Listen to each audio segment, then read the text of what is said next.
Et si la route la plus chère d'Afrique cachait bien plus qu'un simple chantier d'infrastructure? Et si, derrière des bulldozers et des promesses, se dissimulait une véritable bombe à retardement politique, prête à bouleverser l'ordre établi du continent? Imaginez un pays dont le nom, pour beaucoup, n'évoque qu'un mot: pauvreté. Le Burkina Faso, enclavé, oublié, classé depuis des décennies parmi les nations les plus pauvres du globe. Mais aujourd'hui, un vent nouveau souffle sur Ouagadougou. Un jeune capitaine, Ibrahim Traoré, propulsé à la tête de l'État, ose l'impensable. Il annonce la plus grande autoroute d'Afrique. 250 milliards de dollars. Oui, vous avez bien entendu. 250 milliards. La somme donne le vertige. Pour se faire une idée, cela représente 10 fois le produit intérieur brut du pays. C'est autant que le budget annuel cumulé de plusieurs pays voisins réunis. C'est plus que le coût du fameux métro du Grand Paris, ou que nombre de méga-projets de la Silicon Valley. Aussitôt, Ouagadougou bruisse de rumeurs. Les analystes internationaux s'affolent. Comment un pays sans accès à la mer, sans pétrole, sans grandes réserves d'or ou de diamants, peut-il même songer à un tel projet?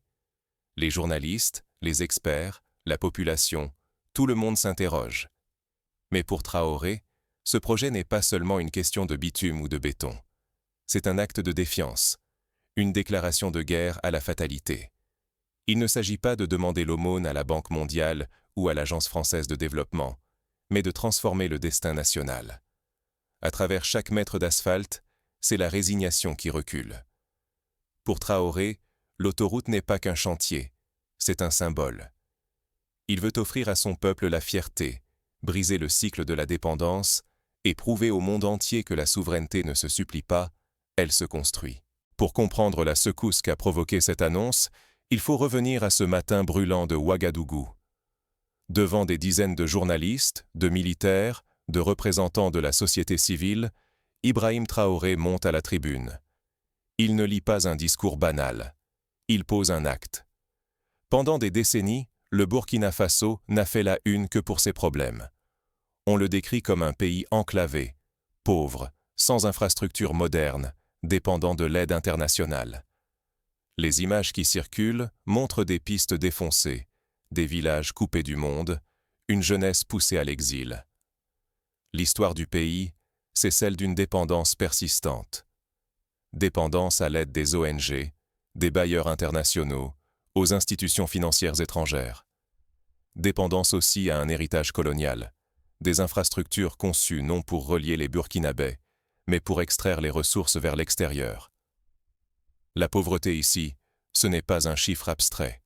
C'est le quotidien de millions de familles, routes impraticables, écoles qui ferment à la saison des pluies, marchés inaccessibles et des villages entiers isolés des centres de décision.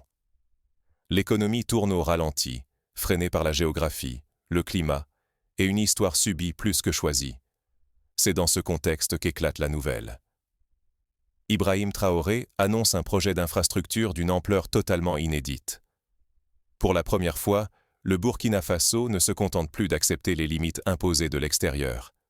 Il ose rêver grand. Ce projet n'est pas qu'une affaire de kilomètres de route.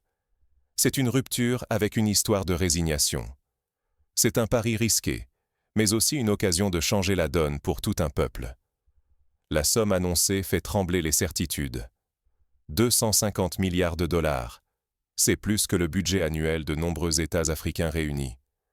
Certains experts parlent de folie, d'autres y voient un coup de génie. Les réactions ne tardent pas. Pour nombre d'observateurs, c'est de la poudre aux yeux. Certains dénoncent une manœuvre politique. D'autres y voient un mirage, destiné à masquer l'impuissance face aux défis du pays. Mais Ibrahim Traoré assume. Il veut choquer, casser les codes, fissurer le plafond des ambitions étriquées. Ce chantier d'autoroute, ce n'est pas qu'une affaire de béton. C'est une revendication de dignité, une volonté de sortir du statut de périphérie. Traoré ne vend pas seulement des kilomètres de route, il propose un horizon, un rêve d'indépendance, la promesse d'un futur différent. Mais ce rêve dérange. À Abuja, à Paris, l'annonce fait l'effet d'un séisme. L'ECOWAS, la Communauté économique des États de l'Afrique de l'Ouest, sent son influence vaciller. La France, ancienne puissance coloniale, s'inquiète de voir disparaître un système vieux de plusieurs générations. Rappelons-nous, l'Afrique a longtemps été le théâtre de grandes luttes d'influence. L'histoire du chemin de fer Congo-Océan, au début du XXe siècle, montre comment les infrastructures ont servi les ambitions coloniales. Aujourd'hui, le projet burkinabé renverse la logique. Il s'agit de relier, non d'extraire. Dans ce vide stratégique, de nouveaux acteurs s'avancent. La Russie, la Chine flairent la brèche. Ils proposent des financements, des partenariats alternatifs. La Chine, par exemple, a déjà construit des milliers de kilomètres d'autoroutes en Afrique, de l'Éthiopie à la Zambie. Mais jamais un pays aussi pauvre n'a osé porter seul un projet d'une telle ampleur. Les enjeux sont immenses. En cas d'échec, le Burkina Faso risquerait l'isolement, l'asphyxie économique, la pression diplomatique accrue. Mais si le pari est tenu, il pourrait ouvrir la voie à une vague d'émancipation, un choc qui bouleverserait toute la cartographie du pouvoir en Afrique de l'Ouest. Tout cela pour une autoroute ? Derrière les chiffres astronomiques, il y a avant tout une question. Qu'est-ce que cela changerait, concrètement, pour la vie quotidienne des Burkinabés ? Pour mesurer l'impact, imaginez la scène. Dans un petit village du Nord, une mère de famille peut enfin emmener ses enfants à l'hôpital le plus proche, sans risquer de passer la nuit sur une piste coupée par les pluies. Des agriculteurs, jusqu'ici condamnés à vendre leurs récoltes à perte faute de débouchés, voient leurs produits transportés jusqu'au marché de la capitale. L'exemple du Ghana, qui a investi massivement dans ses routes ces 20 dernières années, montre l'effet d'entraînement. Les temps de trajet ont été divisés par 3 entre certains villages et les grandes villes. Cela a permis à des milliers de jeunes de rester sur place, de créer des petites entreprises, d'accéder à l'éducation. Au Burkina Faso, cela pourrait signifier des milliers d'emplois directs et indirects. Chaque chantier devient une école de formation, un rempart contre la précarité. Des jeunes, qui hier rêvaient d'Europe ou de Côte d'Ivoire, pourraient retrouver espoir et stabilité chez eux. Mais la route, ce n'est pas que la mobilité. C'est aussi l'ouverture des esprits. L'histoire nous rappelle que les grandes routes romaines, il y a plus de 2000 ans, ont permis la circulation des idées autant que des marchandises. Ici, chaque mètre d'asphalte poserait une nouvelle question. À quoi aspire la jeunesse burkinabé ? Quel avenir imaginer pour le pays ? Les réseaux sociaux s'enflamment déjà. Les revendications pour plus de droits, de transparence, de justice circulent aussi vite que les camions sur les chantiers. Le pouvoir doit désormais composer avec un peuple qui n'accepte plus de rester spectateur. À l'échelle régionale, le projet fait peur et suscite l'espoir. La Guinée, le Mali, le Niger observent, si le Burkina Faso ose, pourquoi pas eux ?